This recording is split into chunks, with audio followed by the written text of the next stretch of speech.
ঢাকা ছয়ে অনেক পেশি শক্তি অস্ত্রবাজকে সাথে নিয়ে আমাদের বন্ধুরা ষড়যন্ত্র করছে। আমাদের কাছে খবর আছে ইতিমধ্যে সূত্রাপুর সহ বিভিন্ন জায়গায় তারা আমাদের পরিবারগুলোতে হুমকি ধুমকি দিচ্ছে। 12 তারিখের পরে তারা নাকি দেখে নেবে। আমরা বলতে চাই শেখ হাসিনা দেখে নিতে চেয়ে ইন্ডিয়ায় গিয়েছে, আপনারা কোথায় যাবেন ঠিক করে ফেলুন।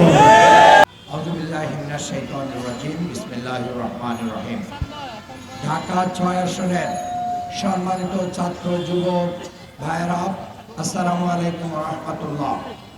আজকের এই পদযাত্রা আমি মনে করি ঢাকা 6 আসনের সকল ভোটারদের মনে আশার সঞ্চার করেছে। ভোটের দিন কোনো অন্যায়কারীর কাছে তারা মাথা নত করবে না ইনশাআল্লাহ। তারা আশ্বস্ত হয়েছে তাদের ভোট অধিকার প্রতিষ্ঠায় আপনারা তাদের পাশে থাকবেন ইনশাআল্লাহ।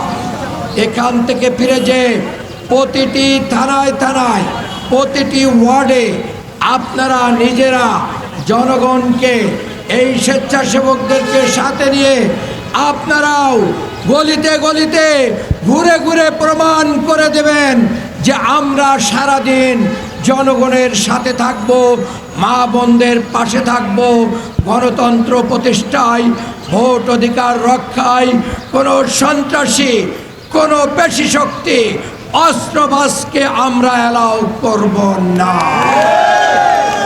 আমরা আইন শৃঙ্খলা বাহিনীকে বলতে চাই ঢাকা 6 অনেক পেশি শক্তি অস্ত্রবাজকে সাথে নিয়ে আমাদের বন্ধুরা ষড়যন্ত্র করছে।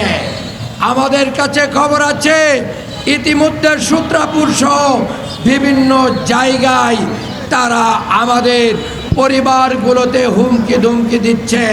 12 তারিখের পরে তারা নাকি দেখে নেবে। আমরা বলতে চাই শেখ হাসিনা দেখে নিতে চেয়ে ইন্ডিয়ায় গিয়েছে, আপনারা কোথায় যাবেন ঠিক করে ফেলুন।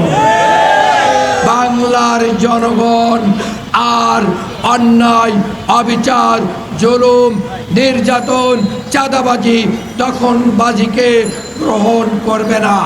আজকের এই পদযাত্রা সফল করার জন্য ঢাকা 6 আসনের পক্ষ থেকে আপনাদের সকলকে আন্তরিক মোবারকবাদ, অভিনন্দন। সাংবাদিক ভাইদেরকে অভিনন্দন, আইন শৃঙ্খলা বাহিনীর ভাইদেরকে অভিনন্দন।